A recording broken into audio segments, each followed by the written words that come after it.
My fiancé kept vanishing every Sunday at 6 p.m. I followed him and discovered he's been living a second life.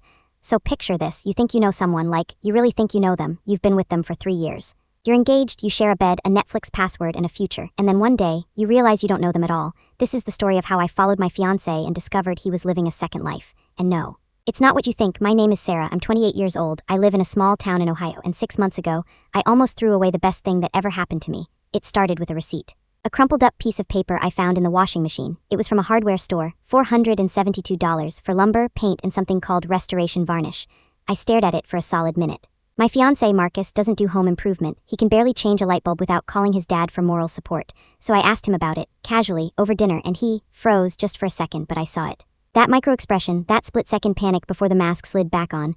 It's for a project, he said. A buddy's helping me with something. What kind of project? Just, guy stuff, you wouldn't be interested. Guy stuff. You wouldn't be interested. Those words sat in my stomach like a stone, because Marcus and I tell each other everything. Or at least, I thought we did. That was the first crack, the first hairline fracture in the perfect image I had of us. Then came the phone calls. He started taking them in the other room, whispering, hanging up quickly when I walked in. One time I caught the tail end of a conversation. He was saying, yeah, I'll be there Sunday, 6 p.m. sharp. Don't tell anyone, don't tell anyone. Those 3 words echoed in my head for days, and then, the charges, small at first, $20 here, $35 there, all from the same hardware store, all on Sundays. Every single Sunday, like clockwork, 6 p.m., I started keeping a spreadsheet. I'm not proud of it, but when your gut tells you something's wrong, you listen. Week 1, $42, week 2, $68, week 3, $112. By week 6, we were up to nearly $900. $900 that he was spending somewhere on something with someone, every Sunday at 6 p.m. I ask myself every question you can imagine. Is he cheating? Does he have a secret family? Is he gambling? Is he in debt? Is he sick? Is there something he's not telling me? The worst part wasn't the not knowing, it was the pretending. Every morning he'd kiss me goodbye. Every night he'd hold me like nothing was wrong, and I lay there staring at the ceiling, wondering who the man in my bed really was. I tried to talk to my best friend Jenna. She said the thing everyone says, just ask him, Sarah, communication is key. But here's the thing about communication. It only works when both people are being honest, and I knew in my bones, that if I asked him directly, he'd lie. He'd already lied. By omission, by deflection, by that fake casual tone he used when he said guy stuff. So I made a decision I'm still not sure was right or wrong. But I made it. I followed him, Sunday, 6 p.m. He kissed me on the forehead, said he was meeting the guys for poker, and walked out the door. I gave him a 10-minute head start. Then I grabbed my keys, my phone, and the GPS tracker I'd bought online. Yeah, I went full crazy ex-girlfriend, or crazy fiancé, I guess. Don't judge me until you've been where I was. I followed his car through town, past the strip malls, past the highway exit. He kept driving, further and further from anywhere that made sense. The GPS showed him turning onto a road I didn't even know existed, a dirt road. Leading into the woods, my heart was hammering so hard I could feel it in my throat. This was it, whatever he'd been hiding, I was about to find it, and part of me didn't want to know. Part of me wanted to turn around, go home, and keep pretending, because sometimes the lie is safer than the truth, but I kept driving. The road ended at an old building, brick, covered in ivy. It looked like it hadn't been touched in decades. There were a few other cars parked outside, and a sign, faded, almost unreadable, but I could make out the words. Harrison & Sons, Est, 1942, Harrison.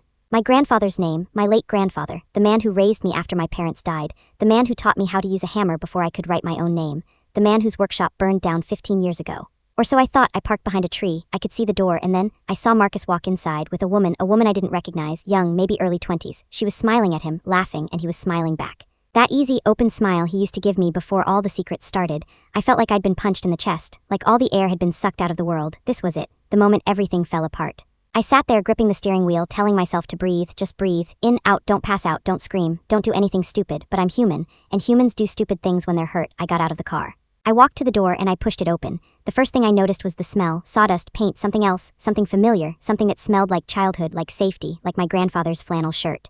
The second thing I noticed was the noise, not voices, not music, the sound of tools, hammers, saws, the whine of a drill, and beneath it all, laughter, children's laughter. I stepped inside, and my brain couldn't process what I was seeing. The room was huge, high ceilings, exposed brick, and everywhere I looked, there were kids, teenagers mostly, some younger, all of them holding tools, all of them working on something, a table, a chair, a birdhouse. And in the center of it all, Marcus, my Marcus, wearing safety goggles and an apron, showing a group of boys how to use a lathe. He looked up, saw me, and the color drained from his face. Sarah, he said, just my name, nothing else. Because what else could he say? I looked around, still not understanding. The woman he'd been laughing with, she was holding a clipboard, she was wearing a shirt that said Volunteer Coordinator, and on the wall behind her, was a framed photo, my grandfather, William Harrison, standing in front of this exact building sometime in the 1960s, his arm around a young man I didn't recognize, both of them smiling. What? My voice came out as a whisper. What is this place? Marcus set down the tool he was holding. He walked over to me slowly like I was a wild animal he might spook, and then he took my hand. His was calloused, rough. Not the hands of a man who'd been playing poker every Sunday. Sarah, he said again, I can explain, but it's a long story. I looked at the kids, at the tools, at the sign on the wall that said Harrison's workshop. Restoring lives one board at a time, and I felt the ground tilt beneath my feet. Start talking, I said, and he did, so here's where it gets complicated, where the story stops being about suspicion and starts being about something else entirely. See, Marcus didn't just stumble across this building. He didn't just wake up one day and decide to teach kids how to build birdhouses. He'd been planning this for 2 years, 2 years of secret phone calls, 2 years of hidden receipts, 2 years of lying to my face about where he was going every Sunday at 6 p.m., but not for the reason I thought. See, Marcus met my grandfather once, just once.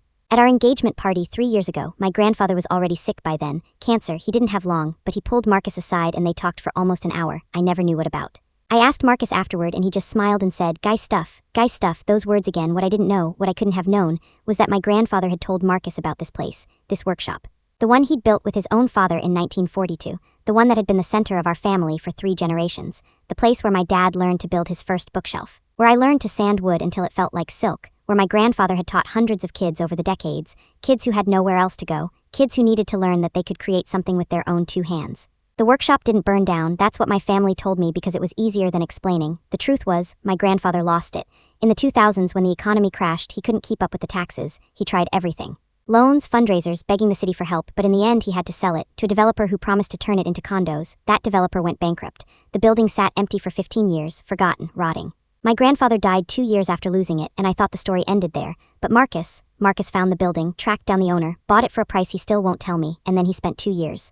2 years of Sundays, restoring it, piece by piece, board by board, with a team of volunteers he'd recruited from local community centers. Kids who needed something to do, something to believe in, the woman I'd seen him with. Her name is Keisha, she's a social worker. She finds the kids, the ones who are falling through the cracks, the ones who have been told they're worthless, that they'll never amount to anything. And Marcus teaches them not just carpentry. He teaches them patience, precision, the satisfaction of building something real in a world full of disposable everything. He named it after my grandfather without telling me, because he wanted it to be a surprise, a wedding gift. He was planning to unveil it on our wedding day, to bring me here blindfolded and show me that the most important piece of my family's history wasn't gone, it was just waiting for someone to care enough to bring it back. I stood there listening to him explain all of this and I felt like the biggest fool on the planet. I'd spent 6 months convinced he was cheating, convinced he was hiding the worst kind of secret, and the whole time, he was building me a miracle. But here's the thing about miracles, they don't erase the damage done by the journey to find them. I looked at him, at his calloused hands, at the sawdust in his hair, at the fear in his eyes, fear that I'd be angry, that I'd feel betrayed by the lie even if the truth was beautiful. Why didn't you tell me? I asked, my voice was shaking. Why did you let me think? Why did you let me think the worst? He looked down at his feet. Because I wanted it to be perfect, because I thought, if I told you and something went wrong and I couldn't finish it, I'd be letting you down, I'd be letting your grandfather down, and I couldn't bear that, so I kept it secret, I thought. I thought the surprise would be worth it. The surprise, I repeated. Marcus, I bought a GPS tracker, I followed you, I thought you were having an affair. His eyes went wide. You what? I thought you were cheating, or worse. I had a spreadsheet, Marcus, a spreadsheet of your hardware store receipts. I was planning to confront you, to catch you in the act, and instead, I gestured at the room around us, the kids watching us with curious eyes. The half-finished projects, the photo of my grandfather smiling down at us. Instead, I found this. He was quiet for a long time, then he said, I'm sorry, I'm so sorry, Sarah, I didn't think about what the secrecy would do to you. I was so focused on the end result, on the grand gesture. I forgot that the person I was doing this for was suffering, that I was causing that suffering. That makes me the idiot here. Not you. I wanted to be angry, I should have been angry. But standing there in my grandfather's workshop, surrounded by kids who were learning to build their own futures, I couldn't find the anger, I could only find the love. The overwhelming, terrifying, beautiful love that had made him do something this stupid, this risky, this utterly insane, just to make me happy. I turned to the kids, there were about 15 of them, all watching us with the kind of unfiltered curiosity only teenagers can manage. Hey, I said, you guys know who I am? One of the boys, maybe 16, raised his hand. You're the lady Marcus talks about all the time. The one he's marrying. He says you're the reason he does this, because your grandpa taught you and you taught him and now he's teaching us. I looked at Marcus, he was blushing, actually blushing. This man who'd been sneaking around for 2 years like a spy in a bad movie. He says that, I asked. The boy nodded. Every week. Sarah's grandpa believed in second chances, so do I, that's what he says. I felt tears prick my eyes. I hate crying in public, but some moments don't give you a choice. I took Marcus's hand, his rough, sawdust-covered, honest hand, and I squeezed it. You're an idiot, I said. I know, he replied. But you're my idiot, he smiled, that real smile, the one I'd fallen in love with. Does that mean you forgive me? It means, I said, that we're going to have a very long conversation about honesty and communication and why surprises are overrated. But it also means, I'm proud of you, I'm so proud of you I could burst. We stood there for a moment, just holding hands, while the kids went back to their projects and the sound of hammers filled the air. And then Keisha, the social worker, walked over with her clipboard. So, she said, grinning, I guess the secret's out. I guess so, I said. Good, because Marcus has been driving us all crazy with his don't tell Sarah paranoia. We were taking bets on whether you'd show up with a baseball bat or a bouquet. Baseball bat was the backup plan, I admitted. She laughed. Well, now that you're here, we could use another volunteer, someone who actually knows what they're doing. Marcus is great with the kids, but his dovetail joints are criminal. Hey, Marcus protested. I'm getting better. You're getting by, Keisha corrected. There's a difference. I looked around the workshop. At the tools that felt like old friends, at the kids who were watching me with hope in their eyes, at the photo of my grandfather who seemed to be winking at me from the wall, and I made another decision. I'll be here, I said, every Sunday. 6 p.m. sharp. Marcus's face lit up like a kid on Christmas morning. Really, but first, you owe me dinner, and a very detailed explanation of where $900 worth of restoration varnish actually goes. Deal, he said.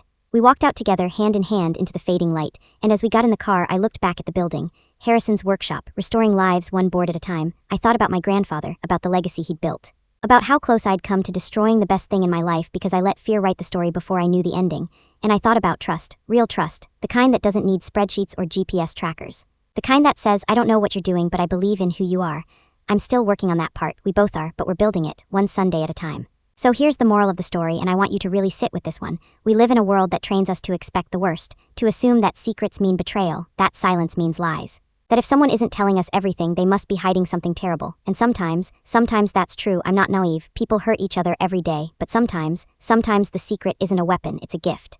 A gift so big, so fragile, so desperately wanted to be perfect, that the person giving it wraps it in silence because they're afraid to break it. The problem is, silence breaks things too. It breaks trust, it breaks hearts. It turns love into suspicion and suspicion into something ugly. Marcus and I are getting married in 3 months. The wedding's going to be at the workshop, surrounded by kids who have learned that they matter. By volunteers who have given their time to something bigger than themselves. By the memory of a man who believed that everyone deserves a second chance, and a good set of tools, and every Sunday at 6 p.m., you'll find me there. Sawdust in my hair, a hammer in my hand, building something real with the man I almost lost because I forgot to ask the right question. Not what are you hiding, but what are you building? Ask that question, folks, to the people you love. To yourself, you might be surprised by the answer. That's the story, that's the truth. And if you're out there watching this wondering if you should trust that gut feeling or give someone the benefit of the doubt, I can't tell you what to do. I can only tell you what I learned. The truth is worth waiting for, but the waiting doesn't have to be done alone. Thanks for listening. Drop a comment if you've got a story like this. And remember, sometimes the best surprises come from the people who love you enough to keep a secret. A stranger sent me $50,000 with a note saying, "Don't open the blue envelope." I opened it. So here's the thing about money. Everyone thinks they want it. Everyone thinks if someone just handed them $50,000, their problems would vanish. But nobody talks about the weight of it, the way it sits in your chest like a stone you can't swallow. The way it makes you question every single person you've ever trusted. This is the story of how a stranger sent me $50,000 and a note that said, "Do not open the blue envelope," and I opened it anyway. My name is Jake, I'm 32 years old, I work in IT support for a mid-sized company in Denver. I make about $60,000 a year, I rent a 1-bedroom apartment. I drive a 2011 Honda Civic with a dent in the bumper I can't afford to fix. I am, aggressively average, the kind of guy who blends into the background at parties. The kind of guy whose life story would put you to sleep in 5 minutes, so when the certified letter arrived on a Tuesday morning, I almost threw it away unopened. Looked like junk mail, thick envelope, no return address. Just my name and address typed in a generic font. I opened it at my kitchen table, still in my boxers, eating cereal that was starting to get soggy. Inside was a check, a physical paper check made out to me. Jacob Michael Torres for $50,000.00. I stared at it for so long the cereal turned to mush. I checked the date, it was real, the bank was real. The routing number checked out when I looked it up online. And underneath the check was a single sheet of paper, plain white, typewritten. Congratulations, this money is yours, no strings attached, spend it however you wish, but under no circumstances should you open the blue envelope that will arrive separately. Do not open it, do not tell anyone about this, do not investigate the source, enjoy your gift, signed a friend. I read it 3 times, then I laughed, out loud, alone in my apartment, because this had to be a prank, had to be. My buddy Dave was always pulling stuff like this. Fake lottery tickets, glitter bombs, this was just more elaborate, but the check was real. I took it to my bank that afternoon, deposited it, held my breath while the teller processed it. She didn't bat an eye, just smiled and said it would clear in 1 to 2 business days. 2 days later, $50,000 sat in my checking account. I refreshed the app so many times my thumb got sore, and then the blue envelope arrived, Thursday morning, same generic font, no return address, but this one was different, it was thicker, heavier, and it was actually blue, not just a blue folder or something. The envelope itself was this deep, rich navy blue, like something you'd see in a spy movie. The kind of envelope that holds secrets worth killing for. The note had said, "Do not open it, under no circumstances." But here's the thing about human nature. The moment someone tells you not to do something, especially when they've already given you 50,000 reasons to trust them, that's the exact moment you start obsessing over doing it. I held that envelope for an hour, turning it over in my hands, feeling the weight of it. It wasn't just paper in there was something else, something rigid, maybe a key, a flash drive, documents. I put it in my desk drawer. Told myself I'd forget about it. I had $50,000 to spend, that was the real gift. The envelope was just a test, a psychological experiment. Someone was studying me, maybe a professor, maybe a reality show. Maybe I was being filmed right now and there was a camera in my smoke detector. I went to work the next day, couldn't focus. Every spreadsheet blurred together, every phone call felt like it was happening underwater. My coworker Marissa asked if I was okay. I said I was fine. She didn't believe me. Marissa never believes anyone. That night, I went out, bought a steak dinner. $47, tipped 20, felt like a king. Then I went to a bar. Bought a round for strangers, another $130. It felt good, liberating, like I was finally living instead of just existing. But when I got home, the blue envelope was waiting in my drawer, whispering to me. I opened a beer, sat on my couch, stared at the wall, and I asked myself the question that would change everything.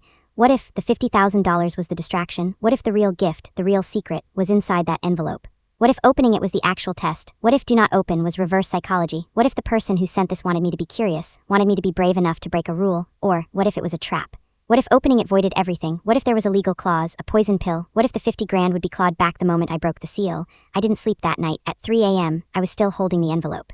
Running my thumb along the seam, feeling the texture of the paper. It was expensive paper, heavy stock, the kind you don't just buy at Staples. And then, I opened it. I didn't cut it, didn't steam it, I just ripped the flap.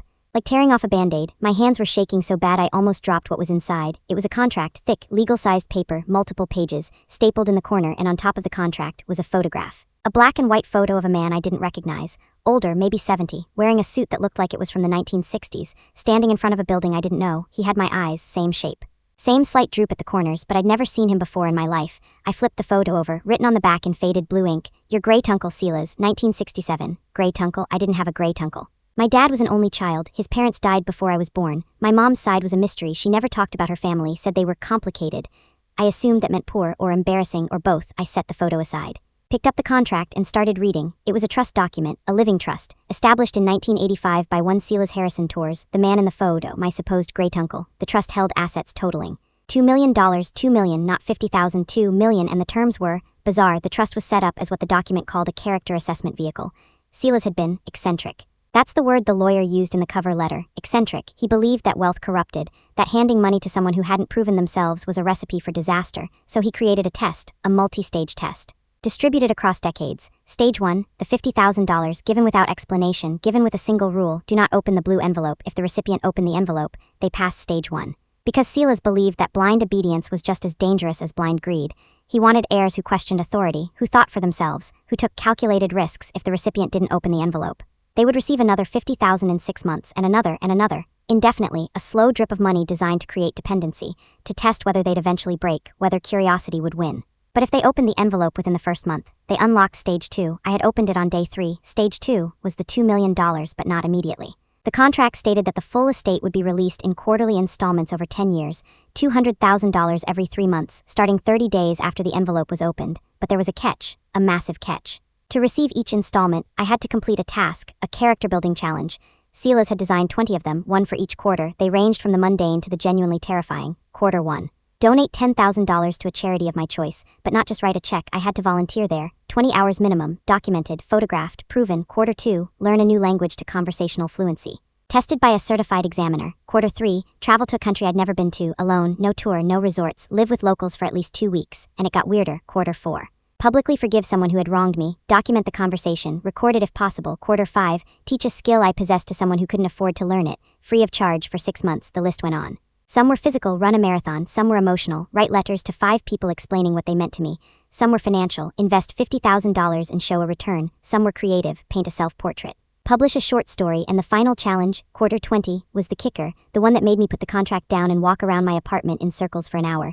Establish your own trust for a stranger. With no less than $100,000, include the same test, the same envelope, the same choice, ensure the cycle continues.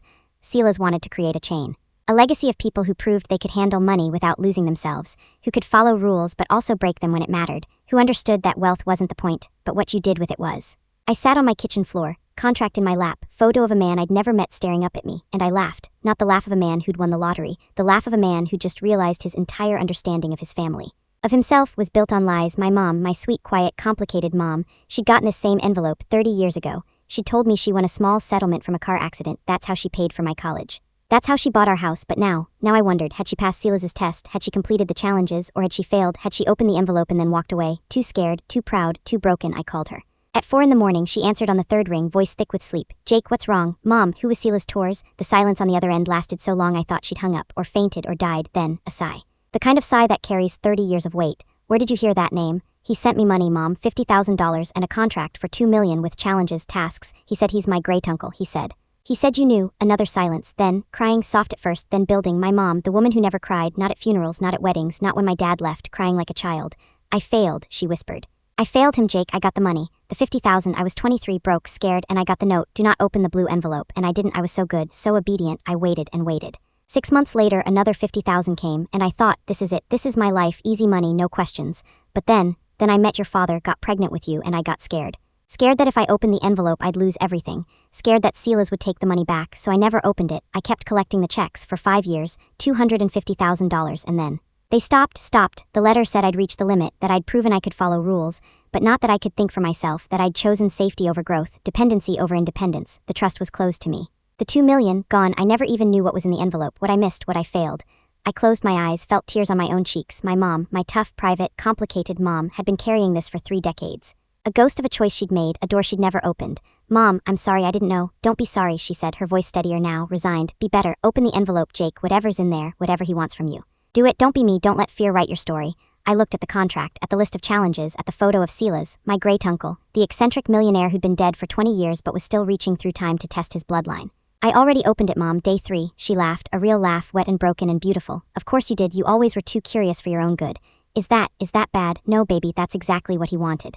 That's what I couldn't do. I played it safe. I followed the rules and I got safety, nothing more. You might actually get the 2 million, but more than that, you might actually become the man Silas thought you could be. We talked for another hour. She told me everything, how Silas had been a self-made man, started with nothing in the 1950s, built a manufacturing empire, never married, never had kids, but he watched his family from a distance, studied them. Sent anonymous gifts, small scholarships, down payments on houses, all testing, all watching, all waiting to see who had the guts to ask why. He died in 2005, but he'd set up the trust to outlive him. Managed by a law firm in Chicago, automated, impersonal, but still, alive, still watching, still waiting for the right heir to come along. When I hung up, the sun was rising, golden light through my cheap blinds. I sat there. Contract in hand, $2 million on the line, and a list of 20 challenges that would take me 10 years to complete. I thought about my life, my boring job, my dented car, my soggy cereal. I thought about the steak dinner I'd bought, the bar tab, the strangers I'd impressed with money I hadn't earned, and I thought about Silas, about what he was really asking, not can you get rich, but can you become someone worth being rich? I signed the contract.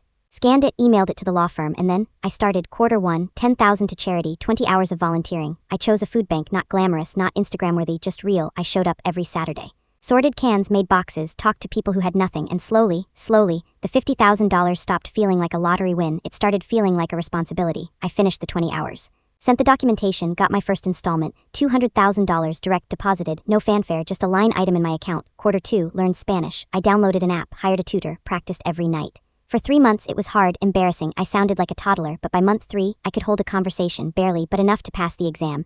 200,000 more. Q3, travel alone. I chose Peru. Never left North America before, booked a flight to Lima, found a homestay through a website, lived with a family who spoke no English, ate food I couldn't identify, got lost in markets. Cried in a hostel bathroom at 2 a.m. because I was so overwhelmed, but I stayed. 2 weeks, came back different, thinner, tanner, but more than that, braver. 200,000 more. Q4, forgive someone. This one nearly broke me because the person I needed to forgive was my father, the man who left when I was 6, the man who sent birthday cards with no return address, the man I'd spent my whole life hating. I found him. Through Facebook of all things, living in Florida, remarried, 2 new kids, a life that didn't include me. I flew down, knocked on his door, and when he opened it, I didn't yell, didn't cry, didn't demand answers. I just said, I forgive you. I don't understand why you left, I probably never will, but I'm done letting it define me. I'm done being angry, so, I forgive you. He cried, I cried. We talked for 3 hours, not enough to fix anything, but enough to close a door that had been hanging open for 26 years. I recorded it on my phone, sent it to the law firm, 200,000 more. By the end of year 1, I had $800,000. And I barely recognized myself. I quit my IT job, not because I could afford to, but because I realized I was meant for something else. I started a nonprofit, small at first, helping kids in Denver learn tech skills, coding, web design, the stuff I was good at, the stuff Silas would have called teaching a skill to someone who couldn't afford it. Year 2, I ran a marathon, learned to cook, wrote a short story, published it online under a fake name. It got 12 views, I didn't care. I invested 50,000, lost 10, gained 15, net positive, documented everything. Year 3, built a house with Habitat for Humanity, learned to play guitar. Meditated for 30 days straight, wrote letters to 5 people, Marissa from work, my mom, a teacher from high school who believed in me, 2 friends I'd lost touch with, told them what they meant, sent them, waited. The replies came slowly, tearfully, beautifully. Year 4, I got married, to a woman I met at the food bank. Her name is Alina, she's a social worker. She doesn't know about the money, not all of it. I told her about Silas, about the test. She said, that's the most beautiful and insane thing I've ever heard. Then she said, are you going to do the final challenge? The final challenge, Q20, establish my own trust for a stranger, $100,000. Same test, same envelope, same choice. I have 2 years left, 2 more installments, $400,000, and then the cycle repeats through me, through someone I'll never meet, someone who will get a check one day. $50,000, a note, a blue envelope, and a choice. Will they open it? Will they pass the test? Will they become someone worth being rich? I don't know. That's the beauty of it. That's the terror of it. So here's the moral of the story. And I want you to really hear this. Money doesn't change who you are. It reveals who you are. Silas knew that. My mom knew that in her own broken way. And now I know it too, that $50,000, it wasn't a gift. It was a mirror held up to my face, forcing me to look at myself, at my greed, my fear, my curiosity, my potential. The blue envelope. It wasn't a trap. It was a door, and doors are meant to be opened.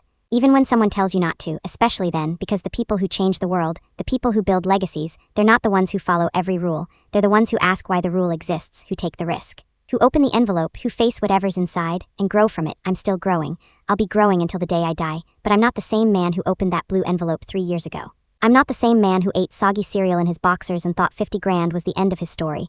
It was just the beginning, so if you're out there, and you get a strange letter, a check you didn't earn, a rule you don't understand, a blue envelope whispering your name, open it, not because you want the money, but because you want to know who you really are. That's the story, that's the truth. Drop a comment if you've ever gotten something you didn't expect, and remember, sometimes the scariest envelope holds the best surprise. My sister left me her entire inheritance except one locked box. The key was mailed to me 10 years later. So, have you ever held something in your hands that you just knew, would change everything, not in a good way, not in a bad way, just completely, irrevocably, forever? This is the story of a box, a locked box left to me by my sister, and a key that took 10 years to find me. My name is Danny, I'm 34 years old, and 10 years ago, my sister died. Her name was Claire. She was 29 when she passed. Cancer, the fast kind, the kind that doesn't give you time to process. One day she's complaining about headaches, 3 months later, she's gone. I was 24 at the time, broke, directionless. Working at a gas station in a town so small it didn't even have a stoplight.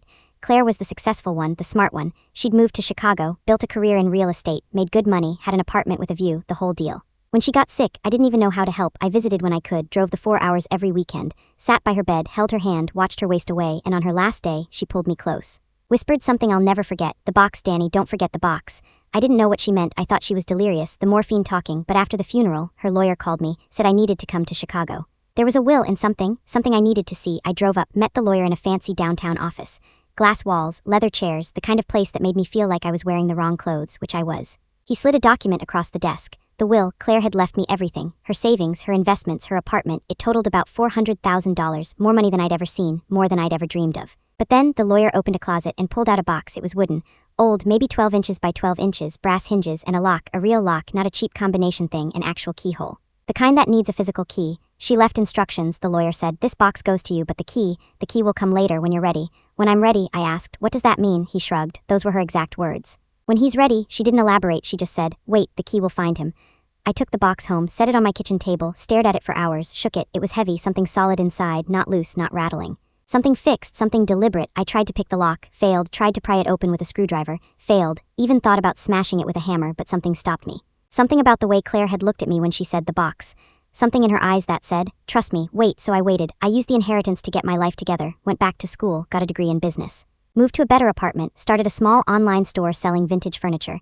It did okay, not great, but okay. I dated a few people, nothing serious. I traveled some, saw a few places. Built a life that looked normal from the outside, but every night, I looked at that box, sitting on my bookshelf, gathering dust, whispering my name. Years passed, 5, 6, 7, the box became furniture, part of the background. People who visited asked about it. I made up stories, said it was a family heirloom, said it held my grandmother's recipes, anything to avoid explaining that I didn't know what was inside. That my dead sister had locked it and taken the secret with her. By year 8, I'd almost forgotten about it. Almost then, year 10, a Tuesday in March, I was 34, the online store had failed, I'd pivoted to consulting. Made decent money, bought a condo, had a girlfriend named Rachel who I thought I might marry. Life was fine, stable, predictable, and then the mail came. I almost didn't check it. Most of my bills were paperless. The mailbox was usually just junk, catalogs I'll never order from, credit card offers I'll never accept, but that day, there was a small envelope, hand-addressed, no return address, postmarked from Chicago.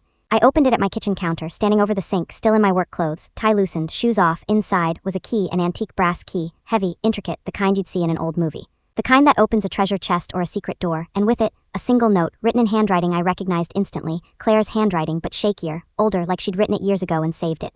Danny. If you're reading this, 10 years have passed, and I really hope, you've become the man I always knew you could be. The box is yours now, open it, and remember, I loved you, even when I couldn't say it. Claire, I read it 3 times, my hands shook, not from excitement, from fear. 10 years of waiting, 10 years of wondering, and now, the moment was here, the key was in my hand, the box was 10 feet away, and I was terrified.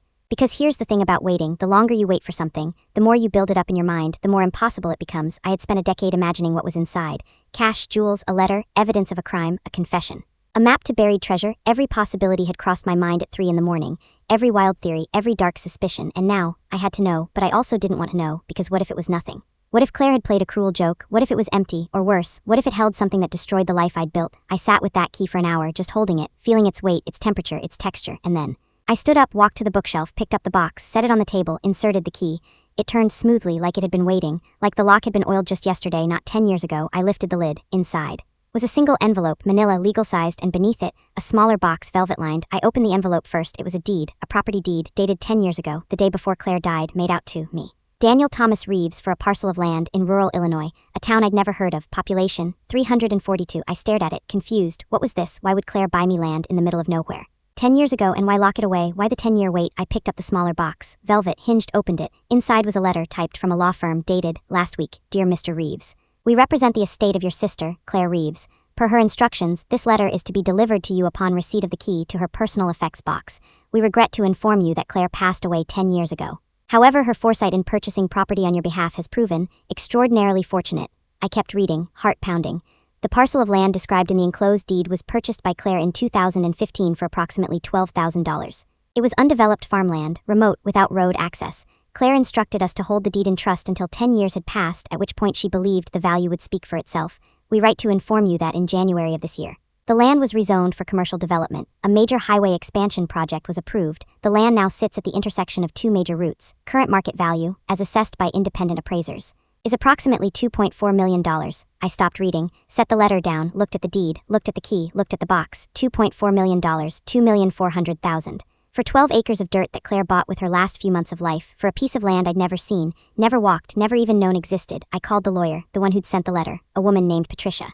She explained everything. Claire had been brilliant, always was. Even dying, she'd been thinking 10 moves ahead. She'd researched highway expansion plans, zoning changes, economic development trends. She'd found this parcel, bought it cheap, paid cash, put it in my name, and then locked it away, knowing that if she told me, I'd sell it or develop it or do something stupid with it, something short-sighted. She knew me, knew that at 24, I wasn't ready. That I'd blow the money, that I'd make the wrong choice, so she waited. She made me wait. She forced me to build a life, to become someone who could handle $2 million without it destroying me. And the key. The key had been with her best friend, a woman named Margaret, living in Florida. Claire had given it to her with instructions.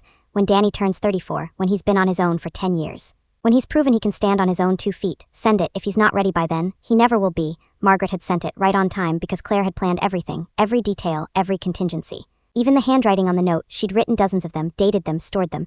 Margaret picked the one that matched the year. I sat in my kitchen, box open, deed in hand, letter on the table, and I cried, not for the money, not for the land, but for my sister, for the woman who'd spent her last breaths planning my future, who'd loved me enough to deny me, to make me wait, to make me earn the right to receive her final gift. I called my mom, told her everything. She was quiet for a long time, then she said, Claire always believed in you, Danny, even when you didn't believe in yourself. That land, it's not just money, it's her way of saying, I see you, I always saw you. And I knew you'd become someone worth investing in. I hung up, called Rachel, my girlfriend, told her I needed to see her. She came over, found me sitting on the floor, surrounded by papers, crying and laughing at the same time. I told her the whole story, from the beginning, the gas station, the cancer, the box, the 10 years, the key, the deed, the $2,400,000. She listened, didn't interrupt, just held my hand, and when I finished, she said the thing that changed everything. Danny, what are you going to do with it? I hadn't thought about that, not really. The shock was too fresh, the money too abstract, but her question, it grounded me, forced me to think. I don't know, I admitted. Pay off debt, invest, buy a house. Those are fine, she said, but Claire didn't make you wait 10 years so you could pay off a credit card. She made you wait because she wanted you to do something meaningful. Something that lasts. What would she want you to build? I thought about that. For days, weeks, I visited the land, drove 4 hours to see it. 12 acres of flat prairie, grass, a few trees, a creek running through the back, nothing special to look at. But standing there, feeling the wind, I understood what Claire had seen. Potential, raw, unshaped potential. The kind that only becomes valuable if someone has the vision to see it, the patience to wait, the courage to build. I decided not to sell, not to cash out, not to take the easy money and run. I decided to build. I hired architects, engineers, spent 6 months planning, and then I broke ground on a community center, not a fancy one. Not a profit center, a real community center for the town of 342 people.